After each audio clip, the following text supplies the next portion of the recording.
കർത്താവിൽ ബഹുമാനരായ സഹോദരിമാരെ, നിങ്ങൾക്കെല്ലാവർക്കും വീണ്ടും ക്രിസ്തുയേശുവിൽ എന്റെ സ്നേഹ വന്ദനങ്ങളെ പ്രകാശിപ്പിക്കുന്നു. ഒരു പ്രാവശ്യം കൂടി ഒരു ലൈവ് മെസ്സേജിൽ വരുവാൻ കർത്താവ് കൃപ നൽകിയല്ലോ. ഈ ദിവസങ്ങളിലൊക്കെ ശരീര സംബന്ധമായി വേണ്ടത്ര ക്ഷേമം ഇല്ലാത്തതുകൊണ്ട് ഒരു ലൈവിൽ വരുവാനായി സാധിച്ചില്ല എന്നുള്ളതാണ് സത്യം. എങ്കിലും ഇന്ന് ഒരു ലൈവിൽ വിശ്വാസത്താൽ വരികയാണ്. രൂക്ഷമായ ചുമ ഉണ്ടെങ്കിലും കർത്താവ് അതിൽ സൗഖ്യം തരും എന്ന് കർത്താവിൽ വിശ്വസിക്കുന്നു. വിശുദ്ധ ലൂക്കോസിന്റെ സുവിശേഷം 15-ാം അധ്യായത്തിൽ നമ്മുടെ വാഴ്ത്തപ്പെട്ട കർത്താവായ യേശു 3 ഉപമകൾ പറഞ്ഞിട്ടുണ്ട്. ഈ 3 ഉപമകളും ദൈവത്തെ വിട്ട് അകന്ന് ദൂരവേ പോയി നാശയോഗ്യന്മാരായി ദൈവഭവനത്തിന്റെ വെളിയിലെറിയപ്പെട്ട പാപികളായ മനുഷ്യവർഗത്തിന് അപ്പന്റെ സന്തോഷത്തിലേക്ക് മടങ്ങി വരുവാൻ ദൈവം ഒരുക്കിയ പ്രൊവിഷൻ അത് സൂചിപ്പിക്കുന്ന മനോഹരമാകുന്ന ഒരു അധ്യായമാണ്. 3 ഉപമകളാണ് ഇവിടെ യേശു പറയുന്നത്. ഒന്ന്, നഷ്ടപ്പെട്ടു പോയ ഒരാട്. 2, നഷ്ടപ്പെട്ടു പോയ ഒരു ദ്രഹ്മ. 3-ാമതായി നഷ്ടപ്പെട്ടു പോയ ഒരു മകൻ. നഷ്ടപ്പെട്ടു പോയ ആടിനെ കുറിച്ച് പറയുമ്പോൾ, ഒരു ഇടയന് 100 ആടുണ്ടായിരുന്നു, അതിൽ 1 നഷ്ടമായി പോയി. ഒരു സ്ത്രീക്ക് 10 ദ്രഹ്മ, അതായത് 10 രൂപ കയ്യിലുണ്ടായിരുന്നു, അതിൽ 1 രൂപ നഷ്ടമായി. ഒരു പിതാവിന് 2 മക്കളുണ്ടായിരുന്നു, അതില് 1 മകൻ അവന് നഷ്ടമായി. ഇവിടെ നഷ്ടത്തിന്റെ അനുപാതം പറഞ്ഞിട്ടുണ്ട്. 100-ൽ 1, 10-ൽ 1, അതുപോലെ 2-ൽ 1. ഇങ്ങനെയാണ് നഷ്ടം പറയുന്നത്. 100 ആടുകൾ ഉണ്ടായിട്ട് അതിൽ 1 നഷ്ടപ്പെട്ടു പോയ ഇടയന് ബാക്കി 99 കൈവശമുണ്ടല്ലോ, പോയത് പോകട്ടെ എന്ന് ചിന്തിച്ച് അതിനെ മരുഭൂമിയിൽ ഉപേക്ഷിക്കാൻ മനസ്സ് കാണിച്ചില്ല. മറിച്ച് 99-നെയും മരുഭൂമിയിൽ വിട്ടിട്ട് കാണാതെ പോയ ആടിനെ അന്വേഷിച്ചു പോവുകയും അതിനെ കണ്ടെത്താകുന്ന ഇടം വരെ ചെന്നിട്ട് കണ്ടെത്തി അതിനെ ചുമലിലേന്തി തന്റെ വീട്ടിൽ ആലയിലേക്ക് വരികയും ചുറ്റുപാടുമുള്ള സ്നേഹിതരെയും ചാർച്ചക്കാരെയും എല്ലാവരെയും വിളിച്ചുകൂട്ടി, കാണാതെ പോയ എന്റെ ആടിനെ കണ്ടെത്തിയിരിക്കുന്നു, ആകയാൽ എന്നോടുകൂടെ സന്തോഷിപ്പീൻ എന്ന് പറഞ്ഞ് ഉത്സവം ആചരിക്കുകയും ചെയ്തു. 10 ദ്രഹ്മയിൽ 1 നഷ്ടപ്പെട്ടു പോയ സ്ത്രീയും അങ്ങനെ തന്നെയാണ് ചെയ്തത്. ആ പോയത് പൊക്കോട്ടെ എന്നുള്ള കരുതിയില്ല. ആ 10-ല് 1 നഷ്ടമായി പോയത് കണ്ടെത്തുന്നവരെ വീട് അടിച്ചുവാരി അവളത് റിഗെയിൻ ചെയ്യുന്നു എന്ന് വായിക്കുന്നു. അതുപോലെ തന്നെ 2 ആൺമക്കളുണ്ടായിരുന്നതിൽ ഇളയ മകൻ അപ്പന്റെ വാത്സല്യത്തിൽ നിന്ന്, സ്നേഹത്തിൽ നിന്ന്, അപ്പന്റെ ഭവനത്തിൽ നിന്ന്, അപ്പനുള്ള കൂട്ടായ്മയിൽ നിന്ന് എല്ലാം പോയി ദൂരമേ പോയി നാശയോഗ്യമായ നിലയിൽ ജീവിച്ചു. അവന്റെ മടങ്ങിവരവിന് വേണ്ടി വേദനയോട് കാത്തിരിക്കുന്ന, മടങ്ങി വരുമ്പോൾ അവനെ സ്നേഹത്തോടെ കൈക്കൊള്ളുന്ന പിതാവിനെയാണ് നമുക്കവിടെ കാണാൻ സാധിക്കുന്നത്. നമ്മളൊക്കെ വാസ്തവത്തില് ഈ ഒന്നിനെ വില കൽപ്പിക്കാത്ത ആളുകളാണ്. നമ്മൾ ബാക്കിയുള്ളവരെ വില കൽപ്പിക്കുന്നവരാ. പോയത് പൊക്കോട്ടെ, ആർക്ക് ഛേദം എന്ന് ചിന്തിക്കുന്ന ആളുകൾ. എന്നാൽ ഇവിടെ അങ്ങനെയല്ല. ഈ 100-ന്റെ മൂല്യം 1 100 ഒന്നുകൾ ചേരുന്നതാണ് ഒരു 100 എന്ന് പറയുന്നത്. അപ്പോ 100-ന്റെ മൂല്യം 1. നമ്മളൊക്കെ സാധാരണയായി സമൂഹത്തിനാണ് വില കൽപ്പിക്കുന്നത്. പ്രൊട്ടസ്റ്റന്റ് സമൂഹം, പെന്തക്കോസ്ത് സമൂഹം, ബാപ്റ്റിസ്റ്റ് സമൂഹം, എപ്പിസ്കോപ്പൽ സമൂഹം എന്നൊക്കെ ചിന്തിക്കുന്ന ആളുകൾ. ദൈവം വില കൽപ്പിക്കുന്ന വ്യക്തികൾക്കാണ്. അതുകൊണ്ടാണ് കർത്താവ് തന്നെ പറഞ്ഞു, കാണാതെ പോയതിനെ തെരഞ്ഞ് രക്ഷിപ്പാനല്ലോ മനുഷ്യപുത്രൻ വന്നത്. അപ്പൊ കർത്താവ് എല്ലായ്പ്പോഴും കാണാതെ പോയതിനെ കണ്ടെത്തി അതിനെ അന്വേഷിക്കുന്ന വ്യക്തിയായിരുന്നു. ഇന്നത്തെ എന്റെ ഇവിടുത്തെ ഈ പഠനത്തിന്റെ വിഷയം ഈ മുടിയനായ പുത്രനല്ല, മുടിയൻ പുത്രൻ നാം വിശേഷിപ്പിക്കുന്ന ഈ അപ്പന്റെ 2 മക്കളിൽ മൂത്ത മകനെ കുറിച്ചാണ് ഞാൻ പറയാൻ ആഗ്രഹിക്കുന്നത്. നമ്മൾ സാധാരണയായി കണ്ടിട്ടുള്ള പ്രശ്നങ്ങളെല്ലാം വീട് വിട്ടിറങ്ങിപ്പോയ ഇളയ മകനെ സംബന്ധിച്ചാണ്. ഇവിടെ മൂത്ത മകനെ കുറിച്ചാണ് ഞാൻ പറയാൻ ആഗ്രഹിക്കുന്നത്. അദ്ദേഹത്തെ കുറിച്ച് ചില കാര്യങ്ങൾ ദൈവാത്മാവ് പ്രകാശിപ്പിച്ചെന്നത് ഇവിടെ പറയാൻ ആഗ്രഹിക്കുന്നു. 1, അപ്പന്റെ അനുഗ്രഹത്തിനും സന്തോഷത്തിനും ഭാഗവാക്കാകുവാൻ മനസ്സില്ലാതെ നിൽക്കുന്ന മൂത്ത മകൻ. അപ്പന്റെ സന്തോഷത്തിനും അപ്പന്റെ അനുഗ്രഹത്തിനും അവൻ തടസ്സമായി നിൽക്കുകയാണ്.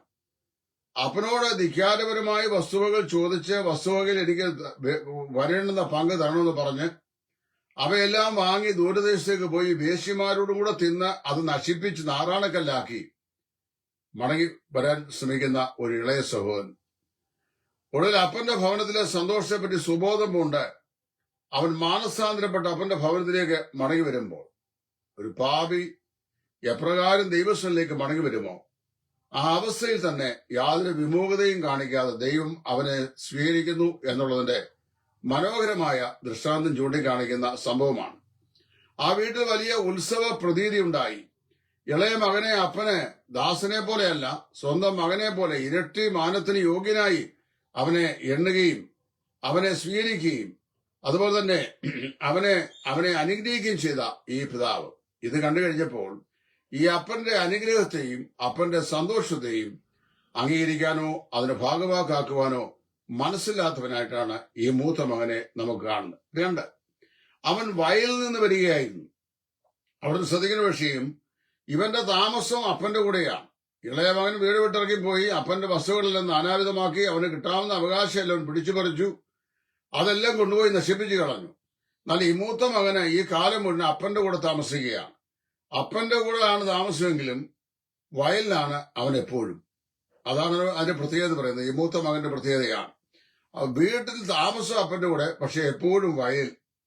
ഇന്നും അങ്ങനെ വാസ്തവത്തിൽ അപ്പന്റെ ഭവനത്തിൽ താമസിക്കുന്ന ധാരണയിൽ പുറംപറമ്പിൽ കഴിയുന്ന ധാരാളം ആളുകളുണ്ട്.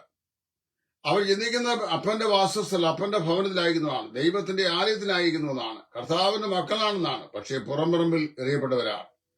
അപ്പന്റെ യാതൊന്നും ഇന്ന് വരെ അവർ അവകാശപ്പെടുന്നില്ല. ഈ മകനെ അപ്പന്റെ കൂടെയാണ് താമസിച്ചെങ്കിലും അപ്പനുള്ള യാതൊന്നും അവനിതുവരെയും അവകാശപ്പെടുന്നില്ല. അവൻ തന്നെ അത് പറഞ്ഞുകൊണ്ട് ഞാൻ ഇത്ര കാലം നിന്നെ സേവിച്ചിട്ടും നിന്റെ ആട്ടിനുടലിൽ കുഞ്ഞാടിനെ പോലും എനിക്ക് നൽകിയിട്ടില്ല. 15-ാം അധ്യായത്തിന് 29-ാം വാക്യം. വാസ്തവത്തിൽ സ്നേഹിത, എത്ര കാലങ്ങളായി താങ്കൾ പള്ളിയിൽ പോകുന്നു? എത്ര നാളുകളായി നല്ല ഭക്തന്മാരായ ആളുകൾ എഴുതിയുള്ള സ്വർഗനാട്ടിലൻ പ്രിയൻ തീർച്ചിടും സ്വന്തം വീട്ടിൽ ചേർന്നിടുവാൻ കഷ്ടങ്ങൾ സാരമില്ല, പിന്നെ എന്റെ സമ്പത്തെന്ന് ചൊല്ലുവാൻ യേശു മാത്രം സമ്പത്താകുന്നു എന്ന് അക്കരയ്ക്ക് യാത്ര ചെയ്യും സിയോൻ സഞ്ചാരി എന്നൊക്കെ നീ പാടി എത്ര പ്രാവശ്യം പള്ളിയിൽ പോകുന്നു, കുർബാനകൾ കൈക്കൊള്ളുന്നു, ആത്മീകമായ കൂട്ടായ്മകളിൽ നീ സംബന്ധിക്കുന്നു. ഇന്നും വാസുതി മുടിയമ്പൂത്രന്റെ ജ്യേഷ്ഠ സഹോദരനെ പോലെ നീ അപ്പന്റെ അവകാശത്തിനകത്ത് താമസിക്കുന്നു എന്ന് ചിന്തിക്കുകയും പുറംപറമ്പിൽ വയലിൽ അലഞ്ഞു തിരികുകയും ചെയ്യുന്ന ദുരവസ്ഥയാണോ ഉള്ളത് എന്ന് ചിന്തിക്കുക. 2, ഇവിടെ നാം വായിക്കുന്ന അപ്പന്റെ സന്തോഷത്തിൽ പ്രവേശിപ്പാൻ മനസ്സില്ലാതെ അവൻ പുറത്തു നിൽക്കുന്നു. അവനെ പുറത്തുനിന്ന് വരുമ്പോൾ ആ വീട്ടിൽ വലിയൊരു ഉത്സവ പ്രതീതി നടക്കുന്നു. തടിച്ചു കൊടുത്ത കാളെ അറക്കുന്നു. ദാസന്മാർ ഉത്സവ പ്രതീതിയിൽ വലിയ ആഘോഷം ആഘോഷിക്കുന്നു. അവിടെ നല്ല ഭക്ഷണമുണ്ടാക്കുന്നു. അവൻ സൂക്ഷിച്ചും അതിലകത്തൂടെ അകത്തേക്ക് നോക്കിയടിച്ചപ്പോൾ ഏറെ നാളുകളായി അപ്പന് മനോവ്യസനമുണ്ടാക്കി അപ്പനോട് വസ്തുക്കളെല്ലാം പിടിച്ചുപറിച്ച് ദൂരമേ പോയി അതെല്ലാം നാനാവിധമാക്കി കളഞ്ഞ അവന്റെ ഇളയ സഹോദരൻ വന്നിരിക്കുന്നു. അവന് വേണ്ടി അപ്പൻ ഇതെല്ലാം ചെയ്യുന്നു. ഈ അപ്പൻ ഇവന്റെ വടകരയിൽ എന്താണ് ചെയ്യുന്നത്? അവനെ വാസ്തവത്തിൽ ഡേർട്ടി ഗാർമെന്റുമായി വരുന്ന ഇവന്റെ വസ്ത്രം മാറി അവനെ കുളിപ്പിച്ചു, അവനെ ശുദ്ധീകരിച്ചു, അവന്റെ കൈക്ക് മോതിരമിട്ടു, അവന്റെ കാലിൽ ചെരിപ്പിട്ടു, തടിപ്പിച്ച കാളക്കുട്ടിയെ അറുത്ത് സസന്തോഷം അവിടെ പങ്കിടുകയാണ്. ഒരു പാപി കർത്താവായ യേശു ക്രിസ്തുവിനെ രക്ഷിതാവായി സ്വീകരിപ്പാൻ മനസ്സുവെച്ച് പിതാവിന്റെ ഭവനത്തിലേക്ക് മടങ്ങി വരുമ്പോൾ സ്വർഗം അവനെ മ്ലേച്ഛമായ അവന്റെ പാപത്തിന്റെ അങ്കി നീക്കി അവനെ വിശുദ്ധിയുടെ വസ്ത്രം ധരിപ്പിച്ച് തന്റെ പരിശുദ്ധാത്മാവിന്റെ മുദ്ര അവൻ നൽകി രക്ഷാവസ്ത്രം കൊണ്ട് അവനെ അലങ്കരിച്ച് സ്വർഗത്തിൽ വലിയ സന്തോഷം ഉണ്ടാകുന്ന ഒരു ചിത്രമാണ് ഈ മുടിയനായ പുത്രനെ പിതാവ് അംഗീകരിച്ച സംഭവം കാണിക്കുന്നത്. കർത്താവ് പറഞ്ഞല്ലോ, മാനസാന്തരം കൊണ്ട് ആവശ്യമില്ലാത്ത 99 നീതിമാന്മാരെക്കാളും മാനസാന്തരപ്പെടുന്ന ഒരു പാപിയെ ചൊല്ലി സ്വർഗത്തിൽ വലിയ സന്തോഷം, അതും ദൈവദൂതന്മാരുടെ വലിയ സന്തോഷം ഉണ്ടാകും. ഇവിടെ വായിക്കുന്നു, അപ്പന്റെ സന്തോഷത്തിൽ പ്രവേശിപ്പാൻ മനസ്സില്ലാത്ത ജ്യേഷ്ഠ സഹോദരൻ. 3 വായിക്കുന്നത് അപ്പന്റെ സന്തോഷത്തിൽ പ്രവേശിപ്പാൻ അവനോട് തടസ്സങ്ങളെ കുറിച്ചാണ്. എന്തെല്ലാം കാര്യങ്ങളാണ് അപ്പന്റെ ഹൃദയത്തിന്റെ സന്തോഷത്തിലേക്ക് പ്രവേശിപ്പാൻ ഈ മുടിയമ്പുത്രന്റെ ജ്യേഷ്ഠൻ തടസ്സമായി നിൽക്കുന്നത്? അവന്റെ കാഴ്ചപ്പാടിൽ അപ്പൻ ഇന്നയോളം ചെയ്ത സേവ കാലങ്ങൾ മുഴുവൻ അപ്പനെ സമ്പൂർണമായി അനുസരിച്ച് അവൻ സേവ ചെയ്യുകയായിരുന്നു. പക്ഷെ അപ്പന്റെ എല്ലാ കൽപ്പനകളും ആ ചോദ്യം കൂടാതെ അവൻ അനുസരിച്ചവനാണ്. അപ്പനോട് കൂടെ വിധേയപ്പെട്ട് നിന്നവനാണ്. അപ്പനെ അവൻ സേവ ചെയ്തവനാണ്. ഇന്ന് വരെ അപ്പന്റെ വകയായി അവനൊന്നും ലഭിച്ചിട്ടില്ല. ലോകത്തിൽ വാസ്തവത്തില് ഈ ലോക മനുഷ്യൻ സാധാരണയായി ചിന്തിക്കുന്ന കാര്യങ്ങളൊക്കെയാണ് ഈ മുടിയമ്പത്തിന്റെ ജ്യേഷ്ഠ സഹോദരൻ ചിന്തിക്കുന്നത്. ഞാൻ എത്ര കാലമായി എന്റെ അപ്പനെ സേവിക്കുന്നു, അപ്പന് തിരുവായ്ക്ക് എതിർവായി ഞാൻ പറഞ്ഞിട്ടില്ല. ഞാൻ എല്ലാം ഭംഗിയായി അപ്പനെ അനുസരിച്ചു വരികയായിരുന്നു. പക്ഷെ എനിക്കൊന്നും കിട്ടിയിട്ടില്ലല്ലോ എന്ന ലോക മനുഷ്യൻ ചിന്തിക്കുന്ന പോലെ ചിന്തിക്കുന്ന ഒരു മനുഷ്യൻ. ഇപ്പൊ ഞാൻ പറഞ്ഞു, ഒന്ന് അപ്പന്റെ അനുഗ്രഹത്തിനും സന്തോഷത്തിനും ഭാഗമാക്കാത്ത മുടിയൻപുത്രന്റെ ജ്യേഷ്ഠൻ. അവൻ അപ്പന്റെ വീട്ടിൽ താമസിക്കുന്നു പറയുമ്പോഴും അവന്റെ മിക്കവാറും പാർപ്പെല്ലാം വയലിലാണ്, അതായത് അപ്പന്റെ ഭവനത്തിന്റെ വെളിയിലാണ്. 3, അപ്പന്റെ സന്തോഷത്തിൽ പ്രവേശിപ്പാൻ അവന് മനസ്സില്ലാത്ത ഒരു വ്യക്തിയായി മതിലിനെ പുറത്തു നിൽക്കുക, വീടിനെ പുറത്തു നിൽക്കുകയാണ്. അപ്പൊ അതിനുള്ള തടസ്സങ്ങൾ എന്ന് പറയുന്നത്, 1, നിഷേധാത്മകവും ഈർഷ്യയും വെച്ച് പുലർത്തുന്ന മകൻ. നിഷേധാത്മകമായ മനോഭാവവും ഈർഷ്യ, അതായത് വെറുപ്പും വെച്ച് പുലർത്തുകയാണ്. ഇളയ സഹോദരനെ ഉൾക്കൊള്ളാൻ അവന് സാധിക്കുന്നില്ല. ഇന്നും ഇത്തരത്തിലുള്ള ധാരാളം ആളുകളെ നമുക്ക് ആത്മീയ ലോകത്ത് കാണുവാനായിട്ട് സാധിക്കുന്നുണ്ട്. പലരും നിഷേധികളാണ്. ഈ ജ്യേഷ്ഠ സഹോദരൻ അകത്ത് കടക്കാൻ മനസ്സില്ലാതെ പുറത്തു നിന്നു എന്ന് വായിക്കുന്നു. അങ്ങനെ വായിക്കുന്നത് ആത്മീയ ലോകത്ത് ചെറിയ ചെറിയ അഭിപ്രായ വ്യത്യാസം ഉള്ളതിന്റെ പേരില് ഒരേ വേദിയിൽ കടന്നു വന്ന് ശുശ്രൂഷ ചെയ്യാൻ പഠിക്കുന്ന ആളുകൾ വെറും നിസ്സാരമായ അഭിപ്രായ വ്യത്യാസങ്ങളായിരിക്കാം.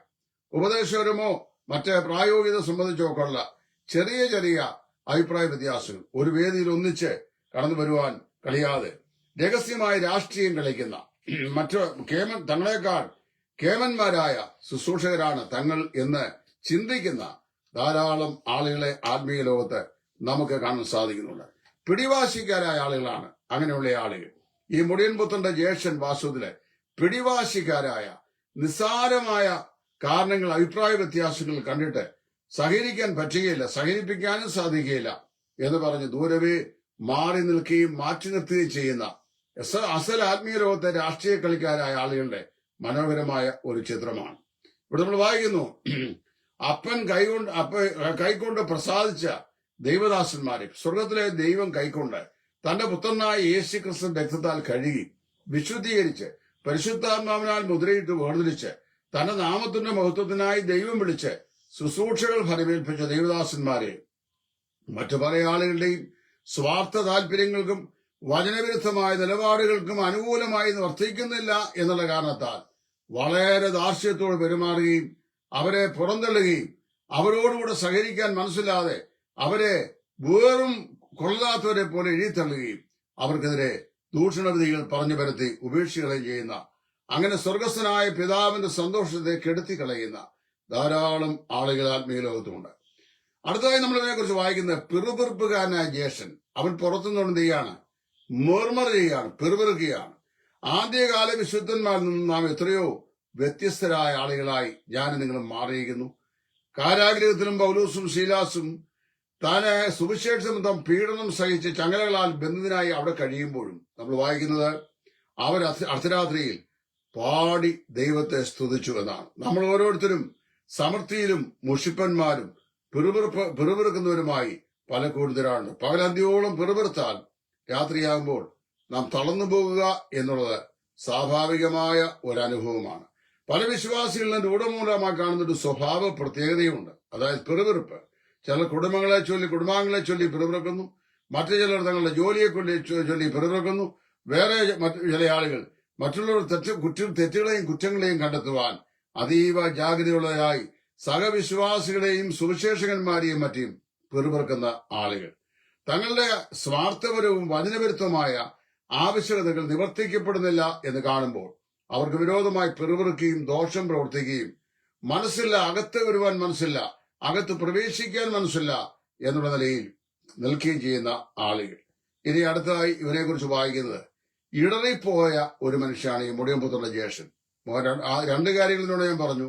ഒന്ന്, അപ്പന്റെ അനുഗ്രഹത്തിനും സന്തോഷത്തിനും ഭാഗവാക്കാകുവാൻ മനസ്സില്ലാതെ അവൻ ഇരിക്കുന്നു. 2, നിഷേധാത്മകമായ ഭാവവും ഈർഷ്യയും അവൻ സഹോദരനോട് വെച്ചു പുലർത്തുന്നു. 3, അവൻ ഇടറിപ്പോയ സഹോദരനാണ്. ഈ മുടിയമ്പുത്രന്റെ ജ്യേഷ്ഠൻ ഇടറിപ്പോയവനാണ്. ഇടർച്ച ഉണ്ടാകാതിരിക്കുന്നത് നല്ലതെന്ന് കർത്താവ് പറഞ്ഞു. എങ്കിലും ഇടർച്ച ഉണ്ടാക്കുന്നവർക്ക് അയ്യോ കഷ്ടം എന്നാണ് നമ്മുടെ കർത്താവ് പറഞ്ഞു. ലൂക്കോസ് 17:1. തന്റെ ഇളയ സഹോദരൻ മടങ്ങി വരവില് ഈ ജ്യേഷ്ഠ സഹോദരൻ അത്യന്തം ഇടറിപ്പോയി. വാസ്തവത്തിൽ അവൻ ദൈവസ്നേഹം അല്പമെങ്കിലും ഉള്ളവനാണെങ്കിൽ, അപ്പന്റെ വസ്തുക്കളെല്ലാം വാങ്ങി മുടിച്ച് നശിപ്പിച്ചു കളഞ്ഞവനാണെങ്കിലും അവൻ മടങ്ങി വന്നല്ലോ അപ്പന്റെ വീട്ടിലേക്ക്, അപ്പന്റെ സ്നേഹത്തിലേക്ക്, അപ്പന്റെ ദുഃഖം സന്തോഷമാക്കുന്നതിലേക്ക് എന്ന് ചിന്തിക്കേണ്ട ഈ മനുഷ്യൻ എന്ത് ചെയ്തു? അവൻ ഇടറിപ്പോവുകയാണ്, തന്റെ സഹോദരൻ ഇടറിപ്പോവുകയാണ്. വാസ്തവത്തിലെ മറ്റുള്ള ആളുകളുടെ നിസ്സാരമായതോ ഗൗരവമായതായ തെറ്റുകൾ അത് നമ്മൾ കാണുമ്പോൾ നമുക്ക് അവരോട് മനസ്സലിവുണ്ടാകണം. അന്തിമമായി വിധി കൽപ്പിച്ച് സദാകാലത്തേക്ക് എഴുതിത്തള്ളുകയല്ല ചെയ്യേണ്ടത്. അങ്ങനെ ചെയ്യുന്ന സ്വഭാവക്കാരായി എന്തെങ്കിലും നിസ്സാരമായ ഒരു കാര്യം കണ്ടാൽ അത് ജീവകാലം മുഴുവൻ തങ്ങളുടെ ഡയറിയിൽ ആ കാര്യങ്ങളെ എഴുതി വെച്ചിട്ട് ഹൃദയത്തിന്റെ ഡയറിയിൽ അത് വെച്ചു പുലർത്തിക്കൊണ്ട് സദാകാലത്തേക്കും അങ്ങനെയുള്ളവരെ ഉൾക്കൊള്ളാൻ മനസ്സിലാതെ ദൂരവേ എറിഞ്ഞു കളയുന്ന ഹൃദയകാഠിന്യമുള്ള നിഷ്ഠൂര സ്വഭാവമുള്ള ആളുകളുടെ പിതാവാണ് ഈ മുടിയൻ പുത്രന്റെ ജ്യേഷ്ഠൻ. അവനവന്റെ സഹോദരൻ ഇടറിപ്പോയി. കർത്താവ് പറഞ്ഞു, ഇടർച്ച ഉണ്ടാകാതിരിക്കുന്നത് ദുർലഭം, എങ്കിലും അത് ഉണ്ടാക്കുന്നവന് അയ്യോ കഷ്ടം എന്നാണ് പറഞ്ഞത്. അവന്റെ വിഷയം തന്റെ കാര്യമല്ല, സഹോദരന്റെ കാര്യമാണ് അവന് വിഷയം. അവൻ എങ്ങനെ ആയിരിക്കുന്നു എന്നുള്ളവന് പ്രശ്നമല്ല, അവൻ ഏത് അവസ്ഥയിലായിരിക്കുന്നു. അപ്പന്റെ ഭവനത്തിലാണെന്ന് പറയുമ്പോൾ തന്നെ വെളിമ്പറമ്പിൽ വയലിലാണ് അവന്റെ മിക്കവാറുമുള്ള സമയം മുഴുവൻ ചെലവഴിക്കുന്നത്. വാസ്തവത്തിൽ അപ്പുറമുള്ള നിരന്തരമായ സഹിത്വം സാധിക്കുന്നില്ല. അപ്പോഴും നാം വായിക്കുന്നു അവന്റെ ഡെസ്റ്റിനി, അതായത് അവന്റെ ചിന്ത പ്രശ്നം എന്താണെന്നുള്ളതല്ല, അവന്റെ സഹോദരന്റെ കാര്യമാണ് അവന്റെ ഏറ്റവും വലിയ വിഷമം. സ്വന്തം വീട്ടിലും സ്വന്തം ജീവിതത്തിലും പരിഹരിക്കാൻ കഴിയാത്ത, നികത്തുവാനാവാത്ത പ്രശ്നങ്ങൾ കിടക്കുമ്പോഴും മറ്റുള്ളവരുടെ ജീവിതത്തിലെ കുറവുകളും കുറ്റങ്ങളും കണ്ടെത്തി അതിനെ ഊതി വീർപ്പിച്ച് ഏതെങ്കിലും നിലയിൽ അവരെ വിഷമിപ്പിക്കുവാൻ, ഉപദ്രവിക്കുവാൻ ശ്രമിക്കുന്ന ആളുകളുണ്ട്. എന്താ ഗലാത്യലേഖനം 6-ാം അധ്യായത്തിന്റെ 1-ാം വാക്യത്തിൽ പൗലോസ് പറയുന്നത്? സഹോദരന്മാരെ, ഒരു മനുഷ്യൻ വല്ല തെറ്റിലും അകപ്പെട്ടു പോയാൽ, അവിടെ ഒരു മനുഷ്യൻ പറയുമ്പോൾ ഏത് മനുഷ്യനും ഏത് തെറ്റും സംഭവിക്കാം. ഭൂമിയിൽ ഒരു തെറ്റും സംഭവിക്കാത്ത ഒരു മനുഷ്യനും ഭൂമിയിലില്ല. ഉപദേശിമാർക്കില്ല, മൂപ്പന്മാർക്കില്ല, വിശ്വാസികൾക്കില്ല. ഏറ്റവും വലിയ പുള്ളികൾ എന്ന് പറയുന്ന ആളുകൾക്കും ഒരു പക്ഷെങ്കിൽ പ്രത്യക്ഷമായി മറ്റുള്ളവർ നോട്ടീസ് ചെയ്യപ്പെടാത്തതായ മണ്ഡലങ്ങളിലെ തെറ്റുകളെങ്കിലും ആന്തരികമായി പല തെറ്റുകളുണ്ടാവാം. നമ്മൾ എത്രയോ ആളുകളുണ്ട്, എന്റെ ജീവിതത്തിൽ ഒരുപാട് തെറ്റുകളുണ്ട്, ഞാൻ അതൊക്കെ സമ്മതിക്കുന്നവനാണ്. അപ്പൊ ദൈവസഭയില് നമുക്ക് എല്ലാവർക്കും തെറ്റുണ്ടാകും. പക്ഷെ എന്താ പൗലോസ് പറയുന്നത്? ഒരു മനുഷ്യൻ വല്ല തെറ്റിലും അകപ്പെട്ടു പോയാൽ ആത്മീകരായ നിങ്ങൾ അങ്ങനെയുള്ളവരെ എന്ത് ചെയ്യണം? സൗമ്യതയുടെ ആത്മാവിൽ യഥാസ്ഥാനപ്പെടുവാൻ നോക്കണം. ഒരു തെറ്റെടുത്തിന്റെ ജീവിതത്തിൽ സംഭവിച്ചു പോയാൽ ജീവകാലം മുഴുവൻ അവൻ കൊള്ളാത്തവനാണെന്ന് മുദ്രയടിച്ച് അവനെ എന്നേക്കും ഒഴിച്ചു നിർത്തുന്ന സംവിധാനം ദൈവികമല്ല. ദൈവവചനം അങ്ങനെ പറയുന്നതുമില്ല. കർത്താവ് പറഞ്ഞതറിയാവോ? എന്റെ സഹോദരനോട് എത്ര പ്രാവശ്യം വട്ടം ഞാൻ ക്ഷമിക്കണം എന്ന് പത്രോസ് ചോദിച്ചപ്പോൾ 770, അതൊരു സംഖ്യ പറയുന്നത് 490 പ്രാവശ്യം ക്ഷമിക്കണം എന്നല്ല, എത്ര പ്രാവശ്യം അവൻ തിരിഞ്ഞതല്ല അവനോട് ക്ഷമിക്കണമെന്നാണ് അതിന്റെ അർത്ഥം. അതായത് തെറ്റുകൾ ആർക്കും സംഭവിക്കാം. പക്ഷെ ഇവിടെ വായിക്കുന്നറിയാമോ? അവന് തന്റെ സഹോദരനെതിരെ ആരോപണങ്ങളും കുറ്റങ്ങളും അത് അടർത്തിയെടുത്തിട്ട് അത് ആരോപിച്ച് അവനെ അകത്ത് പ്രവേശിപ്പിക്കാതിരിക്കാനും അവൻ അപ്പന്റെ സന്തോഷത്തിന് വിഘാതമായി നിലകൊള്ളുവാനുമാണ് ഈ മുടിയമ്പുത്രന്റെ ജ്യേഷ്ഠൻ ശ്രമിക്കുന്നത്. അവന്റെ ഭാഷ്യം നോക്കണം. നിന്റെ ഈ മകൻ വന്നപ്പോൾ അവനുമായിട്ട് യാതൊരു ബന്ധവും അവനില്ല. പ്രിയപ്പെട്ട സഹോദരന്മാരെ, നമ്മളൊക്കെ തമ്മില് ഏതെങ്കിലുമൊക്കെ വിഷയങ്ങളിൽ നിസ്സാര അഭിപ്രായ വ്യത്യാസങ്ങൾ കാണും. 100% യോജിച്ചു പോകാൻ കഴിയുന്ന ആളുകൾ വളരെ കുറവാകും. ഭാര്യയും ഭർത്താവും ഒന്ന് ജീവിച്ചാൽ പോലും 100% ഭാര്യയുടെ സ്വഭാവങ്ങളും പ്രവൃത്തികളും ഭർത്താവിന്റെ സ്വഭാവങ്ങളും പ്രവൃത്തികളും 100% കറക്റ്റ് ആയിട്ട് ഞങ്ങൾ ജീവിക്കുന്നവരാണെന്ന് പറയാൻ കഴിയുന്ന ഒരൊറ്റ ഭാര്യ ഭർത്താക്കന്മാരും ഇല്ലെന്നാണ് എന്റെ അഭിപ്രായം. അതൊക്കെ ഉപദേശിമാര് പ്രസംഗിക്കുമ്പോൾ സ്റ്റേജിൽ വെച്ച് ഒരുപാട് കാര്യങ്ങളൊക്കെ പറയാം. അതൊന്നും അത്ര 100% ശരിയല്ല. അത് അവരതിശയോക്തിയൊക്കെ പറയുന്നതാണ്. നീ ഏതെങ്കിലും പുരുഷൻ പറയുകയാണ് ഞങ്ങൾക്ക് യാതൊരു പ്രശ്നവുമില്ല, ഞങ്ങളുടെ വീട്ടിലൊരു വിഷയമില്ലെന്ന് പറയാം. അത് എങ്ങനെയുള്ളതെന്ന് അറിയാവോ? ഈ ഭാര്യ പറയുന്നതിനൊന്നും യാതൊരു എതിർപ്പും പറയാതെ അതിനെല്ലാം യേസ് എന്ന് പറയുന്ന പുരുഷന്മാരുണ്ടെങ്കിൽ അവിടെ ഒരു പ്രശ്നം കാണിക്കില്ല. അല്ലെങ്കിൽ എന്തെങ്കിലുമൊക്കെ പ്രയാസങ്ങളും പ്രശ്നങ്ങളും ഒക്കെ ഉണ്ടാവും. അങ്ങനെ അത് മനുഷ്യ സഹജമാണ്. അങ്ങനെ അതല്ലാതെ ദൈവദൂതന്മാരായിട്ട് ആരും ഈ ഭൂമിയില്ല. അപ്പൊ ഇവൻ പറയുകയാണ് നിന്റെ ഈ മകൻ വന്നപ്പോൾ ഇവനുമായിട്ട് യാതൊരു ബന്ധവും ഈ ജ്യേഷ്ഠ സഹോദരൻ ഉള്ളതായിട്ട് തോന്നുന്നില്ല. നമ്മള് എത്രമാത്രം നമ്മുടെ ആ ഹൃദയങ്ങളിൽ മറ്റുള്ളവരെ ഉൾക്കൊള്ളാൻ കഴിയാത്ത സ്വഭാവ പ്രകൃതി ഉണ്ടായാലും അവർ നമ്മുടെ സഹോദരന്മാരാണ്. കർത്താവ് സങ്കീർത്തകൻ എന്താ പറഞ്ഞേ? ഭൂമിയിലുള്ള വിശുദ്ധന്മാരോ അവർ എനിക്ക് പ്രസാദമുള്ള ശ്രേഷ്ഠന്മാർ തന്നെ. എനിക്ക് നിങ്ങൾ ചെല്ലോടെ അനിഷ്ടമുണ്ടോ ചിന്തിക്കുക. അല്ലെ നിങ്ങൾ ചിലർക്ക് എന്നോട് അനിഷ്ടമുണ്ടോ ചിന്തിക്കുക. അതുകൊണ്ട് എന്റെ ദൈവത്തിന് എന്നോടോ നിങ്ങളോടോ അനിഷ്ടമുണ്ടോ? കർത്താവിന്റെ മക്കളാണ് നമ്മൾ, ദൈവമക്കളാണ്. നാം അന്യോന്യം കൈക്കൊള്ളേണ്ടവരാണ്, സ്വീകരിക്കേണ്ടവരാണ്, ബലഹീനകൾ താങ്ങേണ്ടവരാണ്. ഓരോരുത്തരും താന്റെ ചുമട് ചുമക്കണം എന്ന് പറയുമ്പോൾ തന്നെ അന്യോന്യം ഭാരങ്ങളെ വഹിപ്പീൻ എന്ന് ദൈവവചനം വളരെ വ്യക്തമായി പറഞ്ഞിട്ടുണ്ട്. മറ്റൊരാളുടെ ഭാരം എന്റെ ഭാരമാകുന്നത് എങ്ങനെയെന്ന് ചോദിച്ചാൽ പലരും ഒഴിഞ്ഞു മാറുന്നു. അങ്ങനെയല്ല, മറ്റൊരാളുടെ ഭാരം എന്റെയും കൂടെ ഭാരമാണ്. അതുകൊണ്ട് എന്ത് ചെയ്യണം?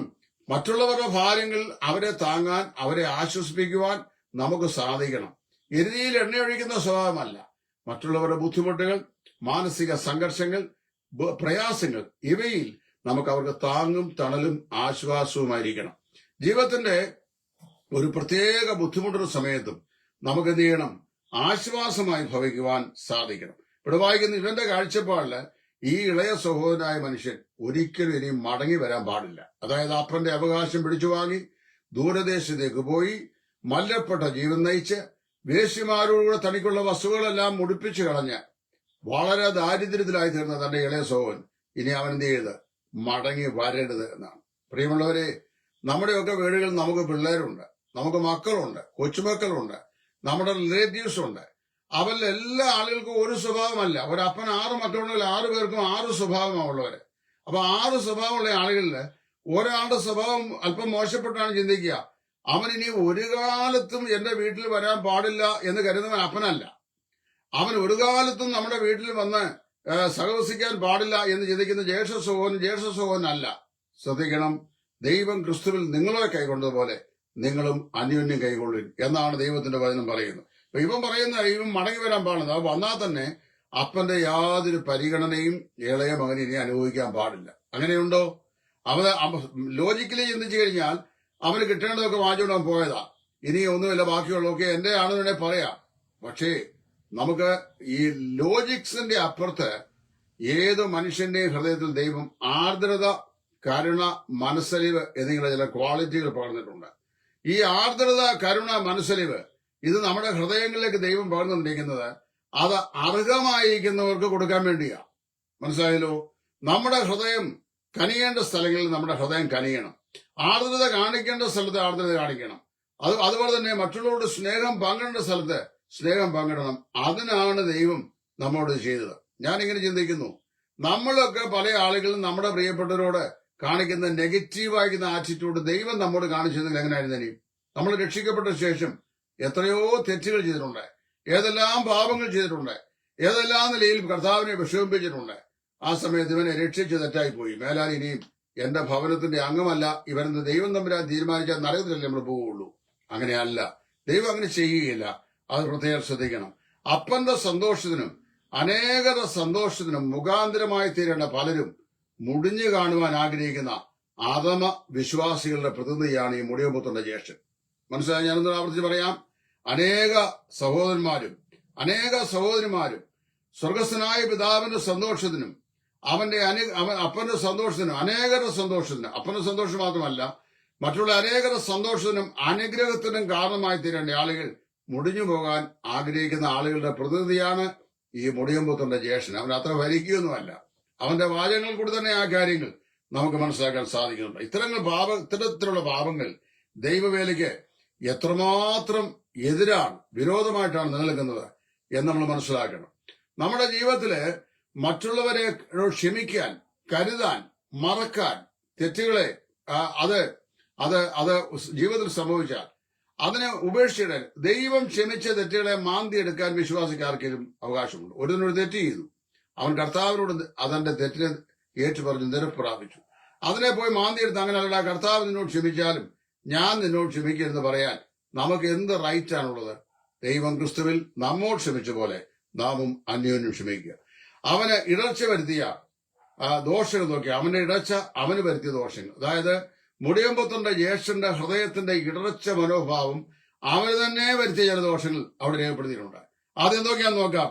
സ്വന്തം പിതാവിലും അവന്റെ സഹോദരനും ഇടറിപ്പോയ ജ്യേഷ്ഠ മകന് എന്തെല്ലാം നഷ്ടങ്ങളാണ് ഉണ്ടായെന്ന് നമ്മൾ ചിന്തിച്ച് മനസ്സിലാക്കണം. അപ്പനോടും അനുജനോടും കൂടെ സന്തോഷിക്കൊണ്ടവൻ, അതായത് അവന്റെ സ്വന്തം പിതാവിനോടും അവന്റെ സഹോദരനോടും കൂടെ സന്തോഷം പങ്കിട്ടവൻ അതിന് കഴിയാതെ മാറി മതിലിന്റെ പുറത്ത് ഏകനായി നിൽക്കുകയാണ്. നോക്കിക്കോണേ, നമ്മൾ സഭയായിട്ടൊക്കെ ഒന്നിച്ചു കൂടുമ്പോൾ രക്ഷിക്കപ്പെട്ട ദൈവങ്ങളുടെ കൂട്ടമാണ് സഭ. നമുക്ക് സന്തോഷമുണ്ട് കർത്താവിൽ. ആ സന്തോഷം, നമുക്കുള്ള സന്തോഷം മറ്റുള്ളവരുമായിട്ട് പങ്കിടുമ്പോൾ അത് വർദ്ധിക്കുക ചെയ്യുന്നത്. നമുക്കുള്ള സ്നേഹം മറ്റുള്ളവരുമായി പകരുമ്പോൾ അത് വർദ്ധിക്കുകയാണ് ചെയ്യുന്നത്. നമ്മുടെ കർത്താവ് നമുക്ക് തന്നിരിക്കുന്ന ആശ്വാസം ദുഃഖിതരുമായി നമ്മൾ പങ്കിടുമ്പോൾ ആ ആശ്വാസം നമ്മിൽ പെരുകി അത്യന്തം വർദ്ധിക്കുകയാണ് ചെയ്യുന്നത്. അതിന് കാരണമായി തീരേണ്ട ഇവൻ ഇപ്പോഴും നിൽക്കുന്നു. You are standing outside the court, outside the house. വീടിന്റെ പുറത്ത് നിൽക്കുകയാണ്, മതിലിന്റെ പുറത്ത് നിൽക്കുകയാണ്. പ്രിയ സ്നേഹിതരെ, സഹസഹോദരന്റെ നന്മയിലും ഉയർച്ചയിലും ആത്മീയ അഭിവൃദ്ധിയിലും കണ്ണുകടിയുള്ള ധാരാളം ആളുകൾ ഉണ്ട്. സ്വന്തം സഭയിലുണ്ട്, സ്വന്തം വീട്ടിലുണ്ട്, സ്വന്തം ബന്ധപ്പെട്ട ആളുകളുടെ ഇടയിലുണ്ട്. സ്വന്തം വീട്ടിലുള്ള ധാരാളം ആളുകൾക്കറിയാം. ഒരേ വീട്ടിൽ തന്നെ ജ്യേഷ്ഠാനിയന്മാരിൽ ഒരുത്തന് വളരെ നന്മയുണ്ടായി, അവൻ അധ്വാനിച്ചുണ്ടാക്കിയതാ. അത് കാണുമ്പോൾ ഒരുവൻ അവന് മറ്റവനെ കാണുമ്പോൾ ഭയങ്കരമാകുന്ന സങ്കടം, അത് വലിയ പ്രയാസമാണ്. അങ്ങനെ വാസ്തവത്തിൽ അങ്ങനെ ചിന്തിക്കുന്നെങ്കിൽ ചിന്തിക്കുന്നവർക്ക് അത് വളരെ നഷ്ടമാണ്. അത് പ്രത്യേകം ശ്രദ്ധിക്കണം. 2, ദൈവദൃഷ്ടിയിൽ വെറുക്കുന്നവൻ അകത്തും നീ പുറത്തുമാണ്. മുടിയനായ പുത്രൻ അപ്പന്റെ എല്ലാ വസ്തുവകളും കവർന്ന് എടുത്തുകൊണ്ട് പോയി അതെല്ലാം നഷ്ടപ്പെടുത്തി കഴിഞ്ഞു. അപ്പൊ ദൈവദൃഷ്ടിയിൽ വെറുത്തവനായി തീർന്നവൻ ഇപ്പോൾ അകത്ത്, പിന്നെ ദൈവം അംഗീകരിച്ചു എന്ന് വ്യാജേന ചിന്തിച്ചവൻ പുറത്ത്. ഇതാണ് സംഭവിച്ചത്. അപ്പൊ വായിക്കുന്നത് നിന്റെ ബാല്യക്കാരൊക്കെ നിന്റെ സ്വഭാവത്തിന് തുല്യരാണ്. അപ്പൊ നമുക്ക് നോക്കണം, ഇവന്റെ ബാല്യക്കാരല്ല ഇവന്റെ സ്വഭാവത്തിന് തുല്യരാ. അവരെ വിളിച്ചാ ചോദിച്ചാൽ എന്താ ഈ സംഗതി നടക്കുന്നതെന്ന്. അവര് പറഞ്ഞു, നിന്റെ ഇളയ സഹോദരൻ ഇപ്പൊ മടങ്ങി വന്നു, അതിൽ അപ്പൻ ആ സന്തോഷം ഇവിടെ ആഘോഷിക്കുകയാണ്. വചനവിരുദ്ധമായ നിലപാടുകളോട് യോജിക്കാൻ സ്വർഗത്തിലെ അപ്പൻ കൈക്കൊണ്ട മകനും ഒരിക്കലും സാധിക്കുകയില്ല. മനസ്സിലാകണം. മുടിയൻ ജ്യേഷ്ഠന്റെ സ്വയനീതി സ്വഭാവമുള്ളതായി മുടിയപുത്രന്റെ ജ്യേഷ്ഠന്റെ സ്വയനീതിക്കാരായ ധാരാളം ആളുകൾ ആത്മീയരുണ്ട്. 29 വാക്യത്തിൽ അങ്ങനെ വായിക്കുന്നത്. അവൻ തന്റെ ഭാഗത്തെ ന്യായങ്ങൾ പറഞ്ഞ് അപ്പനെ സമ്മതിപ്പിക്കാൻ ശ്രമിക്കുകയാണ്. എവിടെ നിന്നുകൊണ്ട്? വീടിനകത്തു നിന്നല്ല, വീടിന്റെ പുറത്തു നിന്നുകൊണ്ട്. സ്വന്തം കുടുംബത്തില് ഉള്ള ജീവിതത്തിലെ പ്രയാസങ്ങൾ, അല്ലെങ്കിൽ സ്വന്തം വ്യക്തി ജീവിതത്തിലെ പ്രയാസങ്ങൾ, അതിനെ ദൈവസ്നേഹത്തിൽ ഇടപെടാനായിട്ട്, ദൈവസ്നേഹത്തിൽ ഹാൻഡിൽ ചെയ്യാനായിട്ട് അവന് സാധിക്കുന്നില്ല എന്നുള്ളത് എത്രയോ കഷ്ടതരമായ ഒരു സ്വഭാവമാണ്. അവൻ ഹൃദയത്തിൽ നീരസം വെച്ച് പുലർത്തുക. ആരോടാ? തന്റെ സ്വന്തം സഹോദരനോട് നീരസവും പകയും വെറുപ്പും വെച്ച് പുലർത്തുകയാണ്. സ്വയനീതിക്കാരായ അനേക മുടിയന്മാരുടെ ജ്യേഷ്ഠന്മാരെ ഇന്ന് നമുക്ക് ആത്മീയ ലോകത്ത് സമർത്ഥമായി കാണാൻ കഴിയുന്നുണ്ട്. അവർ ദൈവത്തിന്റെ നീതിയിലല്ല, അതായത് കൃപയാൽ രക്ഷിക്കപ്പെട്ട് കൃപാലോകത്തായിരിക്കുന്നെങ്കിലും ന്യായപ്രമാണത്തിൽ ജീവിക്കുന്നവരെ പോലെ ജീവിക്കുന്ന ആളുകൾ. തെറ്റാണത്. തുടർന്ന് നമ്മൾ ചിന്തിക്കുമ്പോൾ ഇവൻ അനുതാപ ഹൃദയമുള്ളവനായി തീരുന്നു. സെൽഫ് പിറ്റി ഉള്ളവനായി ഇവനെ നമുക്ക് കാണാൻ കഴിയുന്നുണ്ട്. എന്താണ് 22 അവിടെ ഈ 29 വാക്കിൽ പറയുന്നത്? ഇതുപോലെ അപ്പനെ സ്നേഹിച്ചത് വ്യർത്ഥമായി പോയി, അബദ്ധമായി പോയി. ഞാൻ ഇത്ര കാലം നിന്നെ സേവിച്ചു, നിന്റെ ആട്ടിൻകുട്ടികളുടെ കുഞ്ഞാടിനെ എനിക്ക് തന്നില്ല. അവൻ പറയാ, സ്വയം ശപിക്കുക, ഞാൻ എന്തിനാ ഇതുപോലെ അപ്പനെ സേവിച്ചത്? ഇതുപോലെ അപ്പന് വേണ്ടി ഞാൻ അനുസരണം കാണിച്ചെന്തിനാണ്? ഇതുപോലെ അപ്പനോട് ഞാൻ ജീവിച്ചെന്തിനാ? അവൻ തന്നെത്താൻ ശപിക്കുകയാണ്. വളരെ കഷ്ടം. ഈ മനോഭാവം സഹോദരന്റെ പാപത്തെ വലിയതായി കാണാൻ അവനെ പ്രേരിപ്പിച്ചു. അതായത് അപ്പന്റെ ഹൃദയത്തിന്റെ വിശാലത എന്താണെന്ന് മനസ്സിലാക്കാൻ കഴിയാത്ത ഇവന് തന്റെ സഹോദരനെ, അവന്റെ പാപത്തെ വലുതായി കാണാൻ ശ്രമിച്ചു. സ്വന്തം കണ്ണിൽ നീണ്ട കോലിലേക്ക് സഹോദരന്റെ കണ്ണിലെ കരട് എടുക്കാൻ ശ്രമിക്കുന്നവർക്ക് തുല്യനാണ് ഈ മുടിയൻ പുത്രന്റെ ജ്യേഷ്ഠൻ. പിതാവിന്റെ മകനെന്ന നിലയിൽ അവനുള്ള പദവികളെല്ലാം 31 വാക്യം, 15-ാം അധ്യായം 30-ാം വാക്യം, അവനുള്ള എല്ലാ പദവികളും അവൻ വിസ്മരിച്ചു പോയി. അപ്പോ ഈ അപ്പൻ പറഞ്ഞാൽ ഇവിടെ ഉള്ളതൊക്കെ നിന്റെ വകയാണ് എന്ന്. പക്ഷെ അതൊന്നും ഇപ്പോൾ കേൾക്കാൻ അവന് മനസ്സില്ല. അതിന്റെ എല്ലാം കാരണം അവന്റെ ഹൃദയത്തിൽ സഹോദരന് വിരോധമായി അവൻ കൾട്ടിവേറ്റ് ചെയ്ത പക തന്നെ. ഇനിയും നോക്കണം, പകയും വിദ്വേഷവും ഹൃദയത്തിൽ താലോലിക്കുന്ന സ്നാനപ്പെട്ട പാപികളെ കൊണ്ട്, അതായത് ഹൃദയത്തിൽ രൂക്ഷമായ പകയും സഹോദരന്മാരുടെ വിരോധവും അവരോടുള്ള വൈരാഗ്യവും അവരോടുള്ള പ്രതികാര ബുദ്ധിയും ഒക്കെ വെച്ച് അവസരം കിട്ടിക്കഴിഞ്ഞാൽ അവർക്ക് വിരോധമായി എന്തു തിന്മയും ചെയ്യാൻ കഴിയുന്ന ഹൃദയഭാവമായി സൂക്ഷിക്കുന്ന സ്നാനപ്പെട്ട ധാരാളം പാപികൾ ദൈവസഭയിൽ ഇന്നുണ്ട്. അത് സത്യമാണ്. കഷ്ടമല്ലാതെ എന്ന് പറയാൻ കഴിയും. പിതാവിൽ നിന്ന് ജനിച്ചവനെല്ലാം സഹോദരനെ സ്നേഹിക്കുന്നു, സഹോദരനെ സ്നേഹിക്കാത്തവൻ ഏവനും കുലപാതകനാകുന്നു എന്ന് യോഹന്നാൻ അപ്പോസ്തലൻ പറഞ്ഞിട്ടുണ്ട്. ഏത് കാലത്തും സഹോദരനെ പകയ്ക്കുന്നവര് കൊലപാതകന്മാരാണ്. കർത്താവായ യേശു ക്രിസ്തുവിന്റെ ദൈവരക്തത്താൽ വീണ്ടും ജന്മം പ്രാപിച്ച് ദൈവഭവനത്തിന്റെ അംഗമായി തീർന്ന ഒരു ദൈവപൈതൽ, അവൻ അതുപോലെ രക്ഷിക്കപ്പെട്ട ദൈവപൈതലിന്റെ സഹോദരനാണ്. ആ സഹോദരനെ പകയ്ക്കുന്നവൻ കൊലപാതകനാണെന്നാണ് നാം വായിക്കുന്നത്. അങ്ങനെയാണെങ്കിൽ എത്രയെത്ര സ്നാനപ്പെട്ട കൊലപാതകികൾ പകയും വിദ്വേഷവും വെച്ചുകൊണ്ട് ഇന്ന് ആത്മീയ ലോകത്ത് വിഹരിക്കുന്നുണ്ട്. അത്തരക്കാരുടെ ജ്യേഷ്ഠ സഹോദരനായി മുടിയൻപുത്രന്റെ ജ്യേഷ്ഠനെ നമുക്ക് വിലയിരുത്തുന്നതിൽ തെറ്റില്ല. കൂടുതലായി നമ്മൾ വായിക്കുമ്പോൾ അനുതാപവും അനുകമ്പയും ഇല്ലാത്തൊരു ജ്യേഷ്ഠ സഹോദരനായിട്ടാണ് ഇവനെ നമുക്ക് കാണാൻ കഴിയുന്നത്. വാക്യം 30, അവിടെ 30-ാം വാക്യം പറയുന്നത്, അവനോട് യാതൊരു അനുതാപവും ഒരു അനുകമ്പയും ഈ ഇളയ സഹോദരനോട് ഇവൻ കാണിക്കുന്നില്ല. മുടിയനായ അനുജന്റെ മടങ്ങിവരവിൽ ജ്യേഷ്ഠന് യാതൊരു ചലനവുമില്ല. ഏറെ നാളുകളായി അപ്പൻ എന്റെ മകൻ എപ്പോൾ മടങ്ങി വരും എന്ന് ആലോചിച്ചുകൊണ്ട് അവൻ ദൂരവേ വിഷാദ വദനനായി നോക്കിയിരിക്കുകയാണ്. അവന് വലിയ പ്രത്യാശയുണ്ട്, ഒരു നാളിൽ എന്റെ വീട് വിട്ടിറങ്ങിപ്പോയ മകൻ മടങ്ങി വരും. അവൻ വളരെ ദുഃഖിച്ചും അതേസമയത്ത് പ്രാർത്ഥിച്ചും വളരെ ആശയോടും പ്രത്യാശയോടും കൂടെ ഈ മകന്റെ മടങ്ങിവരവിന് കാത്തിരിക്കുകയായിരുന്നു. പക്ഷെ നാം വായിക്കുന്നു, ഇവന് യാതൊരു ചലനവുമില്ല. ഹൃദയശൂന്യൻ എന്ന് വേണമെങ്കിൽ ഈ ജ്യേഷ്ഠനെ വിളിക്കുന്നതിൽ യാതൊരു തെറ്റുമില്ല. ഹൃദയശൂന്യനായ മനുഷ്യൻ. ഏത് വിധത്തിലും കഠിനഹൃദയരായി തീർന്ന അനേകരെ ഇന്ന് നമുക്ക് കാണാൻ സാധിക്കുന്നുണ്ട്. മറ്റുള്ള ആളുകളോട് ദയ കാണിക്കേണ്ടിടത്ത്, മനസ്സലിവ് കാണിക്കേണ്ടിടത്ത്, ക്രിസ്തുവിനുള്ള സ്നേഹം നമുക്ക് കാണിക്കേണ്ട സ്ഥാനത്ത്, ദൈവം ക്രിസ്തുവിൽ നമ്മെ കൈക്കൊണ്ടതുപോലെ അന്യോന്യം കൈക്കൊള്ളേണ്ട സ്ഥാനത്ത് കഠിനഹൃദയരായി, ചലനമറ്റവരായി, മാനസാന്തരമില്ലാത്തവരായി നമുക്ക് അനേകരെ കാണാനായിട്ട് സാധിക്കുന്നത്. എന്തുകൊണ്ടാണ് അവന് യാതൊരു ചലനവും മാറ്റവും ഇല്ലാതായി തീർന്നത്? അവൻ അപ്പന്റെ വീട്ടിൽ നിന്ന് ദൂരത്തായിരുന്നത് തന്നെ കാരണം. മനസ്സിലായല്ലോ? സ്വന്തം വീട്ടിൽ തന്നെയാണ് താമസമെങ്കിലും അപ്പന്റെ ഹൃദയം അവനില്ല. അതാണ് ഏറ്റവും വലിയ ദോഷം. അപ്പന്റെ വീട്ടിലാണ് താമസം, പക്ഷെ എന്തില്ല? അപ്പന്റെ ഹൃദയമില്ല. നമ്മൾ സ്വർഗത്തിന്റെ ദാനമായി സ്വർഗീയ ഭവനത്തില് വസിക്കുന്നവരായി സ്വർഗത്തിലെ പിതാവിന്റെ മക്കളാണെങ്കിൽ എന്ത് ചെയ്യണം?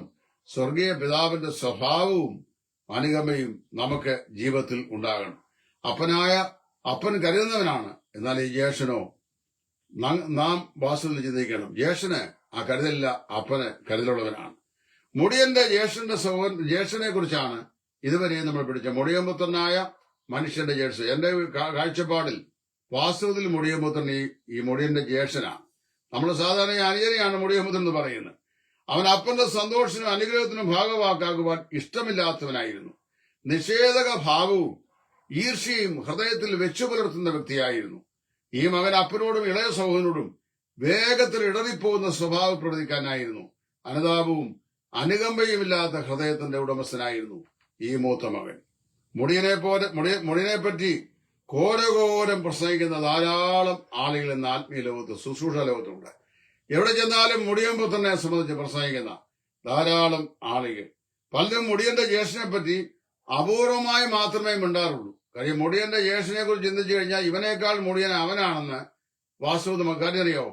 മാനസാന്തരം കൊണ്ട് ആവശ്യമില്ലാത്ത 99 നീതിമാന്മാരെക്കാളും മാനസാന്തരപ്പെടുന്ന ഒരു ഭാവിയെ ചൊല്ലി സ്വർഗത്തിൽ ദൈവദൂതന്മാർ മധ്യേ അധികം സന്തോഷം ഉണ്ടാകുന്ന തിരുവനന്തപുരത്തിൽ വായിക്കുന്നു. വാസ്തവത്തില് ഈ മുടിയൻപുത്രന്റെ ജ്യേഷ്ഠന്റെ മാനസാന്തരം ഇല്ല, അനുകമ്പയില്ല, അനുതാപമില്ല, ആർദ്രതയില്ല, അപ്പനോട് വാത്സല്യമില്ല, അപ്പന്റെ അനുഗ്രഹത്തില് പങ്കാളിത്തം ഉണ്ടാകുവാൻ ആഗ്രഹിക്കുന്നില്ല.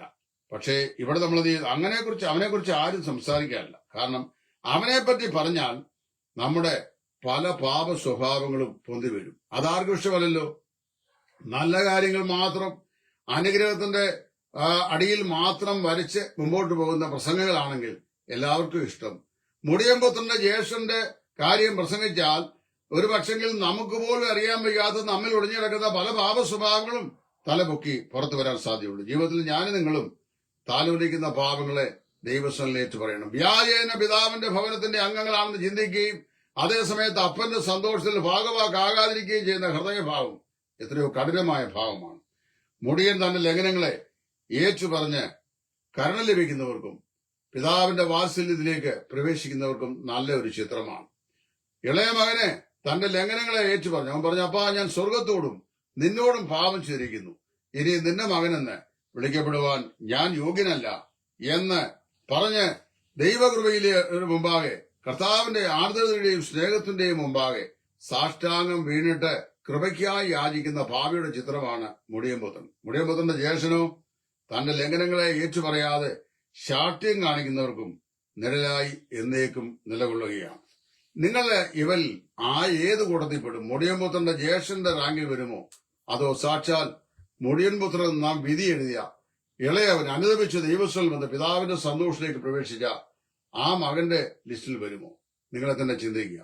ഞാൻ ഇപ്പോൾ നിങ്ങളോട് സംസാരിച്ച ഈ വിഷയം തെരഞ്ഞെടുത്ത എന്റെ 60 പ്രസംഗങ്ങൾ എന്ന പുസ്തകത്തിന്റെ 2ാമത്തെ വാല്യം ഇപ്പോൾ പുറത്തിറക്കിയിരിക്കുന്ന ഈ പുസ്തകത്തിലെ ഞാൻ പ്രസംഗിച്ച വന്ന ഒരു പ്രസംഗ വിഷയമാണ്. അതിനകത്തുണ്ട് ഇതും ഇതുപോലെയുള്ള മനോഹരമായ ആത്മീക ചിന്തകൾ 60 പ്രസംഗങ്ങൾ അതുപോലെ എഴുതിയിട്ടുള്ള മനോഹരമായ ഗ്രന്ഥമാണ്. 400 രൂപയാണ് ഈ പുസ്തകത്തിന്റെ വില. അത് പോസ്റ്റ് അയച്ചു തരുന്നവർക്ക്, ഈ 400 രൂപ അയച്ചു തരുന്നവർക്ക് രജിസ്റ്റേർഡ് തപാലിൽ ഈ പുസ്തകം അയച്ചു തരുന്നതാണ്. ഏതാനും ചില കോപ്പികൾ കൂടെ ഞങ്ങളുടെ കയ്യിലുണ്ട്. ആവശ്യമുള്ളവർക്ക് ഇത് ഞാൻ ഈ പുസ്തകത്തിലെ ഒരു പ്രസംഗം, ഒരു സാമ്പിൾ പ്രസംഗം, മുടിയൻപുത്രന്റെ ജ്യേഷ്ഠന്റെ പാപങ്ങൾ എന്ന ടൈറ്റിൽ നിങ്ങളുടെ മുമ്പാകെ അവതരിപ്പിച്ചിരിക്കുന്നു. നിങ്ങൾ താല്പര്യമുള്ളവർ ഈ പുസ്തകത്തിനായി ഓർഡർ ചെയ്യുക. എന്റെ നമ്പറിൽ ഗൂഗിൾ പേ ചെയ്താൽ മതി. 999995715708. I repeat, 9999571570. ഈ നമ്പറിൽ ഗൂഗിൾ പേ ചെയ്യുക. നിങ്ങൾ വാട്സാപ്പിൽ നിങ്ങൾ മേൽവിലാസം തരിക. പുസ്തകം ഞങ്ങൾ അയച്ചിരുന്നതാണ്.